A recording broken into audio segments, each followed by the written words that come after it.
Hey everybody, it's Mike. I'm here in the Loan Shark offices with my friend Jerry Holkins of Penny Arcade. We're going to talk to you about memory fragments in Apocrypha. So a memory fragment is a card that you get that goes next to your character when you are on a mission. You will get an array of cards in a 3x3 arrangement that, and their position is very important.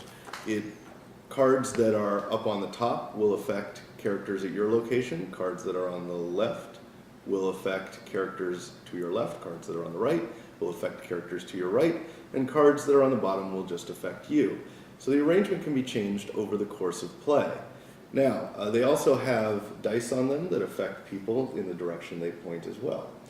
But the really cool thing about this is that these are not just mechanical cards that change the way your character behaves and the negative consequences you trigger when you activate them, but also that they are very flavorful. Savory. Savory, indeed. If you will. Yes.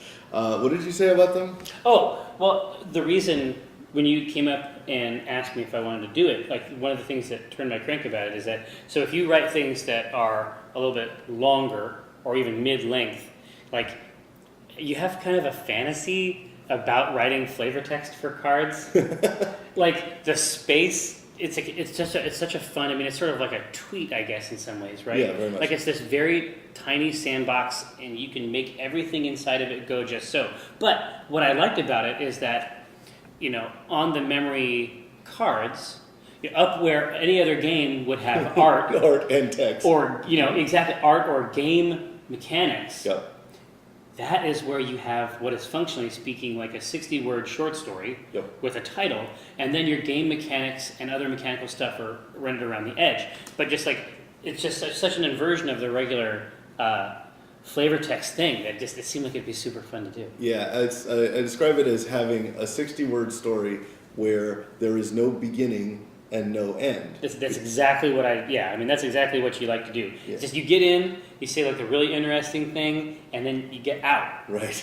Because the beginning is the stuff that was there in the character to begin with, and the exit, the end, is what will happen. It's not determined yet. Not determined yet. So right. What we want to know is what happened to the character in the middle. Exactly. So, this is the part where you open the present and you just see it. Yeah. That's the part that you can give the readers of these each time. And I mean, people will probably have ones that they like for that reason. Absolutely. So you have written one. I did. I wrote, this one is called The Bone Trick. I have, anyway, but we can go into it. You want me to read it, which is horrifying? No. This is a dramatic reading. Is it? It is. Okay. On live camera. The Bone Trick.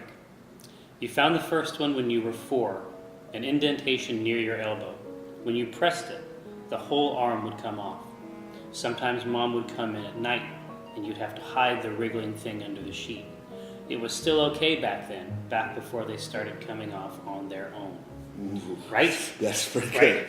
So the cool thing about that is, like, we're going to write game mechanics based on what the writers do. So I'm like thinking, okay, this is, arm fall off boy here, is going to need a mechanic that says, on this turn, you draw an extra hand of cards, but at the end of turn, you will have to discard it.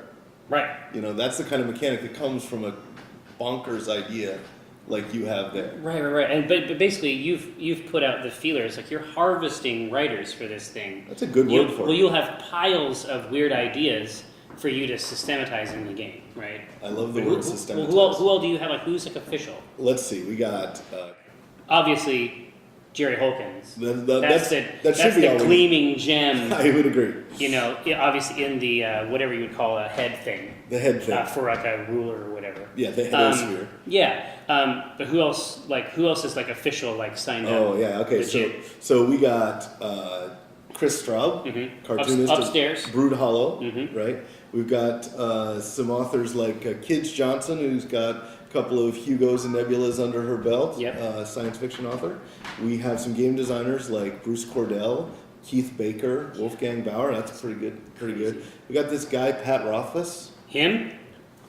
Remove me from the project. No. You are still required. No. You can't get out that easy. Did I sign something? You did. Okay. That's just your, like me. your top men signed something That's for you. what I would do. So, but yes, we have a great crew, and I think you'll enjoy reading the twisted stuff that comes out of their brains.